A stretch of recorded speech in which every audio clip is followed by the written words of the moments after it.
Ish numri 2 i qeverisë së Ramës dhe ish besniku i tij Arben Ahmetaj ka dhënë një intervistë ku flet për akuzat e pa baza kundër tij nga ish kolegët dhe kërcënimet ndaj familjes së tij. Duke folur me Vicent van Gerwen Oje, ai e shqyrtoi situatën e tij si mërgjimtar në Zvicër duke pritur një akuzë zyrtare. Ndër të tjera, Arben Ahmetaj e quan ndjekjen e tij politike dhe tregon se që nga viti 2022 pas largimit nga Rama ka përjetuar presione të rënda duke përfshirë vëzhgime të palishme dhe kërcënime për familjen. Ai shpjegoi se u largua nga Shqipëria për shkak të rrezikut ndaj jetës së tij dhe të afërmve.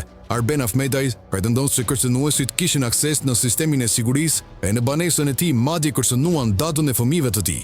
Përkthimi në vend ai thotë se do të ndodhë vetëm kur Rama të humbas kontrollin mbi drejtsinë. Në intervistë Ahmetaj flet gjithashtu për kanabizimin e Shqipërisë gjatë qeverisjes së Edi Ramës, duke quajtur atë një gabim që fuqizoi krimin organizuar dhe shkatroi bujqësinë tradicionale. Ai përshkrua rrjedhët negative pas trimin e parave në ndërtim, reputacionin e keq ndërkombëtar dhe varfërinë ekonomike prodhuese. Sipas tij, tendrat korruptiv janë thembra akilit e korrupsionit, ku figura si Belinda Balluku e Erion Veliaj janë përfshirë në skandale.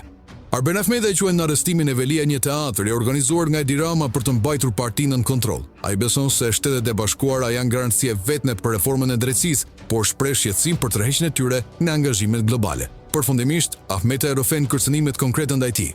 Telefonatat kërcënuese, ndjekje fizike dhe përndjekje për të vënë në vëzhgim familjarët. Ai refuzon të kthehet në Shqipëri derisa sistemi të jetë i pavarur nga Edi Rama, duke quajtur situatën aktuale një autokraci të përsosur.